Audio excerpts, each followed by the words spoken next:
Hi, everyone. Welcome to our last and final daily devotion for Saturday, April 3rd. This is the third of the great 3 days: Maundy Thursday, Good Friday, and then today, Holy Saturday. There's another worship service that I put up for today, so you can engage in that when you have the chance. Holy Saturday is my favorite worship service. I wasn't able to do the whole thing, but the worship service for Holy Saturday is this great big celebration of baptism from the very first to the very end, including you and I. And so it's this great and wonderful worship service that I just love. I love Holy Saturday. It is not one that I get to do very often. Most people don't feel like coming in for a worship service on Saturday before coming in for Easter Sunday. So this year and last year, I did these recorded services for you to enjoy as you're able. You don't have to enjoy it today. You don't have to engage in it tomorrow. It's up there for whenever you want. But right now, we're going to finish the Gospel of Mark with the ending of the Gospel of Mark. So keep that in mind while I read this. Read along with me. Mark 16, here's some of the verses. It says, "As the women entered the tomb, they saw a young man dressed in a white robe sitting on the right side, and they were alarmed. But he said to them, 'Do not be alarmed. You are looking for Jesus of Nazareth, who was crucified. He has been raised. He is not here.' So they went out and fled from the tomb, for terror and amazement had seized them. And they said nothing to anyone, for they were afraid." That's the ending of Mark's gospel. That's the way he ended the story.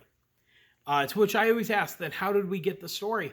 Mark, how did you write this down?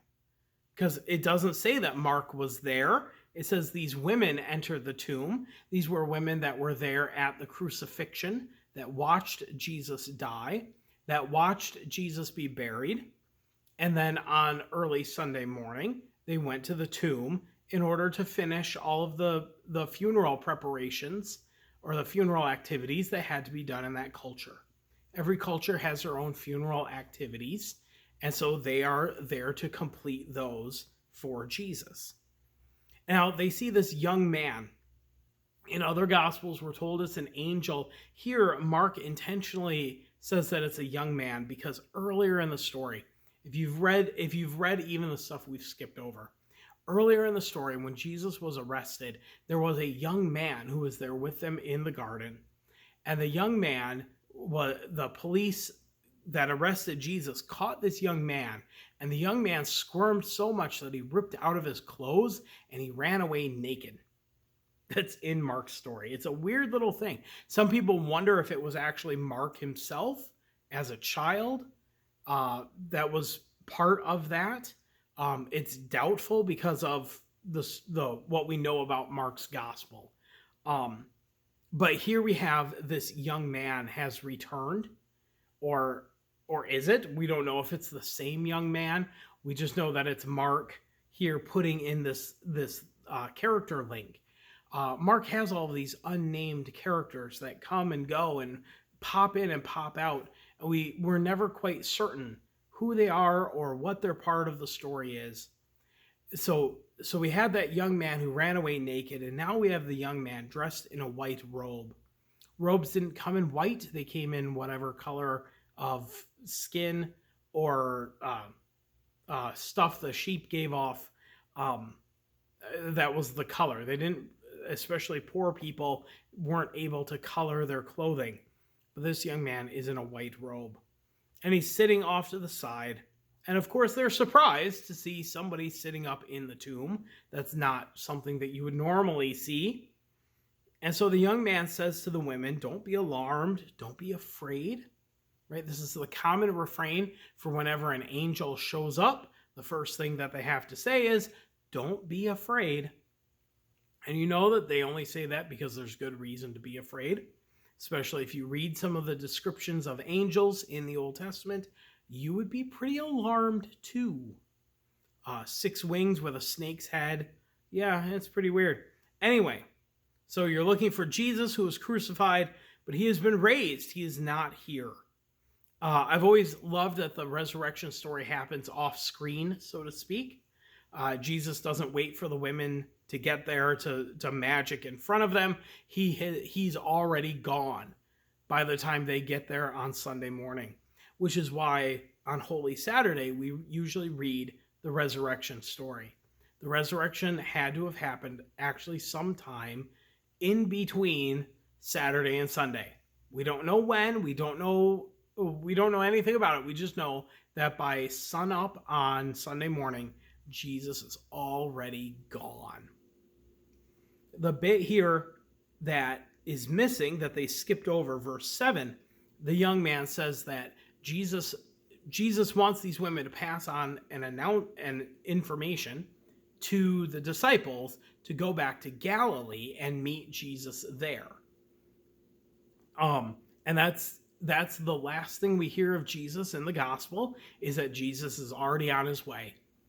And that's very important for Mark, for his gospel, is that Jesus has never left us. Jesus is still out there somewhere. Jesus is always ahead of us, that one step ahead, 2 steps, 5 steps ahead, right? Jesus is always moving on to the next thing, immediately. Jesus is here, and then immediately Jesus is there. In fact, sometimes I've read that the entire Gospel of Mark is actually the resurrection stories of Jesus that are just placed before the crucifixion. That Jesus is always running ahead of us, always leading us to the next thing, right? But the women went out and they fled from the tomb, for terror and amazement had seized them. And then again, I just love the ending, that they don't say anything to anyone because they're afraid.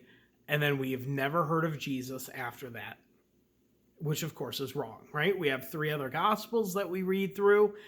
We have all of the witnesses of the disciples and the apostles, and we have the witnesses of generations of people leading up to you and me. And then we have our witness of seeing Jesus at work in the world through what is done to us and what we get to do for others, that we can pass that along to our kids and our grandkids and to generations yet to come.